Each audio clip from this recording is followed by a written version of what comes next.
Have you ever had a moment one day as an adult, you were starting to do your daily morning devotions and you picked up the Word of God and you started reading and you said, "What in the world is that doing in my Bible?"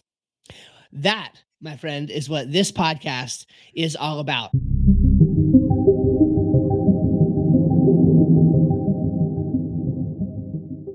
I'd like to welcome you to the very first episode of the My Strange Bible podcast. My name's Steve. This is my friend Alex, your boy Al in some circles. He is I go by both. Steve, I am really excited to be here with you. Always a pleasure just to meet up, but to discuss my strange Bible and our strange Bible.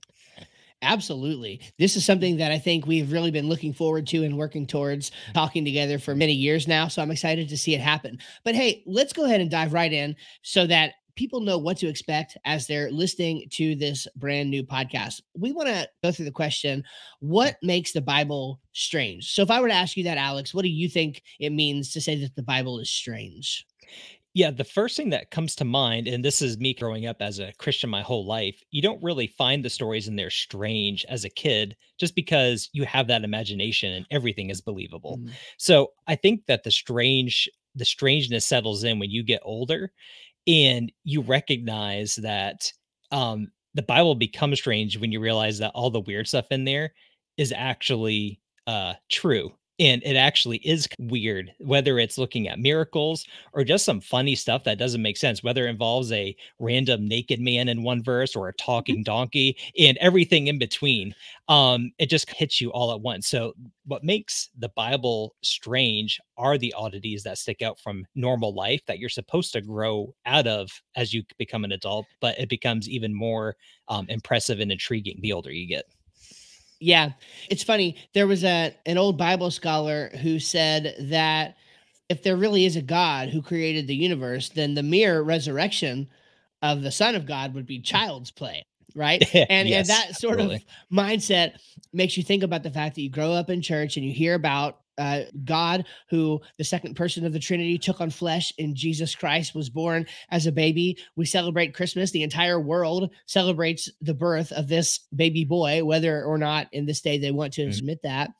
And this dude lives for 33 years, changes the world in the process, dies, rises again from the dead the third day. And as somebody growing up in church, as you said, that's the normal part.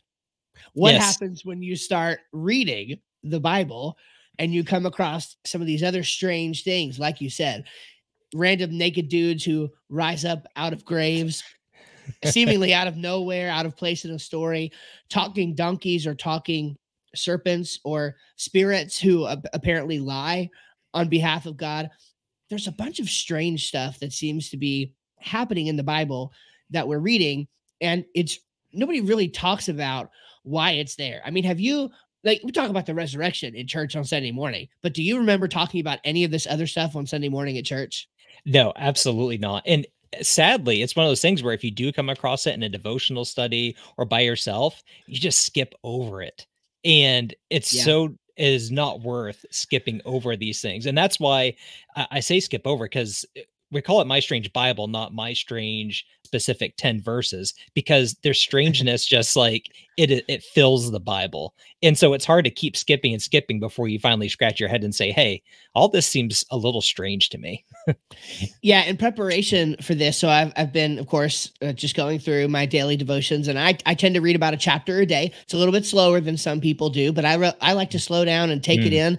Here's the way I look at it: I've got the rest of my life ahead of me, so I might as well take my time and try to understand it. And if the Lord takes me sooner than that, then I'll get the fast track course when I get there. Okay, so either way, I'm going to have plenty of time to learn everything I can about the Bible. And as I'm going through my daily devotions and I'm reading and I'm looking and I'm meditating, it's like every couple verses I come across Mm. something that I'm like, what is happening? And why are we not talking about this? Why is it there? And what does it mean? So that's why I'm excited to talk about this. Yeah, I find myself too, Steve, reading slowly and sometimes not even get through a whole chapter in a day. Sometimes I'll get stuck on a verse or two for 2 or 3 days. and I'll just Google stuff about it, YouTube stuff about it, just look up Mhm. everything I can because I want to know. So I guess hitting me now, a really main goal of reading through the Strange Bible, our Strange Bible, is to not overlook anything and don't take anything for granted because it's there for a reason. That's right. That's right. So let's talk a little bit. We're again, this first episode, we're going to try to be 5 to 10 minutes here. We're already over 5, so we're going to shoot for 10 somewhere in there, Maybe 10 to and just 30. 10 to 30, somewhere in that range, just so you can get to know us a little bit and what to expect from this podcast, just in case you want to keep listening. All right, Alex, why don't you go first? Just tell us a little bit about yourself, and then maybe like, what it is that got you, that made you realize that the Bible is strange. Like, what was that moment for you? Yeah, absolutely. So, really quick introduction about myself. I'm a husband, actually 10 years tomorrow, married, and I got 2 Congrats. kids. I like to consider myself a family man, as everyone must do when they have kids in their life. There's that. Been a Christian pretty much my whole life. Something that my passion is writing. Steve and I talk quite often about our writing, and I like writing fantasy fiction and hope to really find fruition in that down the road. That's kind of high level. I'm sure you'll learn more about us as this podcast goes on. But my introduction to coming to the strangeness of the Bible is actually talking to you, Steve. Man, I guess 3 years Mm. ago now. I guess we've been friends that long, or at least speaking that long. And Yeah. we were just talking about, I think we were talking about aliens, if I'm correct. Yes, I think And so. I forget how specifically how the conversation went, but I said something along the lines of, I don't know if it's aliens, but like, I just think there's something more existing in the actual like physical realm or around us. Maybe not in the physical realm, but a real presence around us that we just can't see or feel. Like there's something there. And that's when Yeah, you said, have you heard about the divine council? And have you heard about yeah, Michael Heiser? And so I dove into Michael Heiser, of course. And even though I've heard some of that stuff before, very generally based, I never dug into it. And immediately it just clicked for me. And the oddities in the Bibles are still odd, but in a way that fits my worldview. And my worldview really focuses on if our universe had a creator, that's something pretty special. And I think that there's much more around us than the material world that we see. And so just having that conversation with you and getting introduced to all that really introduced me to how strange the Bible is, but also how very yeah, real and almost not strange it is if you're coming at it with that worldview. yeah. That makes me really happy to hear for obvious reasons. Because for me, what's really interesting is my foray into understanding how strange the Bible is actually came after a period of time where I was obsessed with how logical the Mm, Bible is. Same here. I was raised in a church, a great church that taught and preached the gospel. Been a Christian since I was 4 years old, went to Christian school, grew up in it. And anyone who's been in that boat knows a couple things. After some time to you, you get bored mm, with the Bible. You hear the same stories over and over again. And as much as I hate to admit it, it is something that can happen. And so I'm a business owner. I'm a family man. I have 4 kids, and of course, my beautiful wife Tiffany. And so back in 2014, was working a IT job, and I remember having this thought: what if this Jesus character never really existed? I don't know where mm, it came from. It was just a thought that popped into my mind. I think it was because at the time I had felt what people in our circles, which I disagree with this language a little bit now, but they call the call to preach. Okay. I had felt this mm, calling to preach, whatever that means. I had felt it. And I was like, well, if I'm going to dedicate like potentially the rest of my life to this, I really need to think about it more critically. And I just had this thought, like, what if Jesus never really existed? So I think I Googled, like any good millennial would, and stumbled upon an article or two that was like, yeah, of course Jesus existed. That's historically certain. And I was like, okay, good enough for me. And I went on with my day. And then a few weeks later, me and my wife were going through Goodwill, and there's nothing good to look at in Goodwill except for the books. Right. mm. And I was never an avid reader, but looking at the books was better than looking at the clothes, the furniture, and the outdated computers, e-machines from like 1999 that they had in there. So I went to the books and I stumbled across this book by Lee Strobel called The Case for Faith. Hmm. And I read it and was like, I've never been exposed to anything like this before. And that sort of reinvigorated a love for not necessarily the Bible, so to speak, but for the Christian worldview, right? Which I know that they're based in the same thing, but it's still two different things, really. And I fell in love with the Christian worldview, and I listened to a lot of podcasts. I started reading a lot of books, and I really started to fall in love with the idea of apologetics, of being able to show other people that Jesus was who he said he was, and that God is real, and that the events that happened in the Bible really happened. But I'll tell you, I started to get a little bored with that too, if I'm being honest, right? It was helpful, but the more I engaged with people, the less it seemed like people were really interested in coming to the truth. And the more my relationship with God felt more like that God was a set of premises to be logically established, right? It's like I spent more time thinking about God's existence Mhm. than my relationship with him and what it meant. And it was around that time, probably 2019, 2020, where I had finally pulled the plug, or pulled the trigger, I guess I should say, and started to engage with the materials of one Dr. Michael Heiser, who I have heard about. And like, I knew whatever he was into was really strange, and I knew it was going to be a rabbit hole. So I was saving it on the shelf. And then one day, I was bored. I had a Saturday afternoon to myself. My wife and the kids were out of town, I believe, for some reason. And I found a 4-hour seminar on YouTube, and I was like, we're doing this. And boy, were we doing it. I started that. A 4-hour And in Michael that Heiser seminar. Woof. 4 hour, really. And I was going through that, and I was reading, and I was watching, and I was thinking, I was like reading the slides, and I was like, everything he's saying Mhm. makes so much sense. And it was at that moment that I realized how much of the Bible I didn't really understand.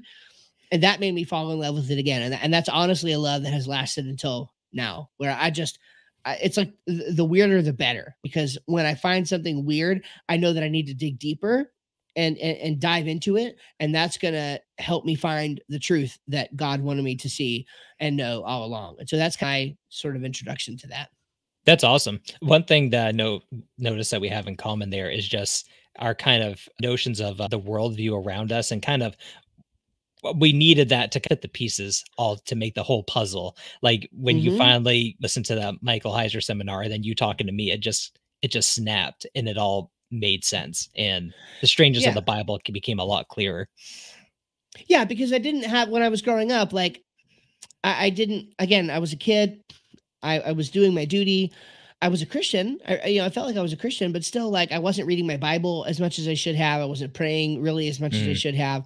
I didn't have like some great personal relationship with the Lord. And once I discovered that this was true, like this is really true, my relationship got better. But then, like I said, it kind of stagnant and became more of this logical thing. And so, falling in love with the actual Bible again. Now mm, that helped yeah. me to balance out the scales, and to understand that on one side, there's this rational piece of things that I can always look at and say, yeah, my worldview is true. But then there's just this really cool side of it Mm. where I'm like, man, the Bible is awesome. And I'm like engaging with the God of the universe, and he created you and me to be little creators. And this is really awesome stuff.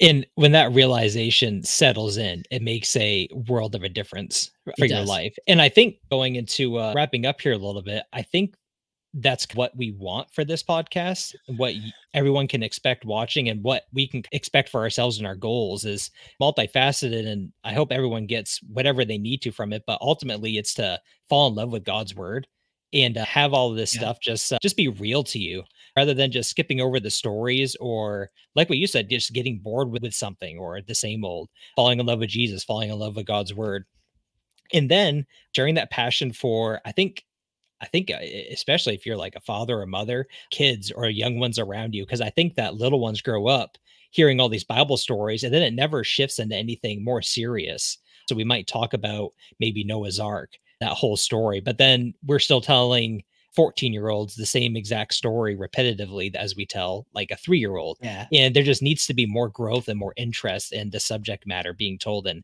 everything throughout the Bible. So I think that's Yeah. what my expectations for this is, to go through all the weirdness of the Bible and fall in love with it all.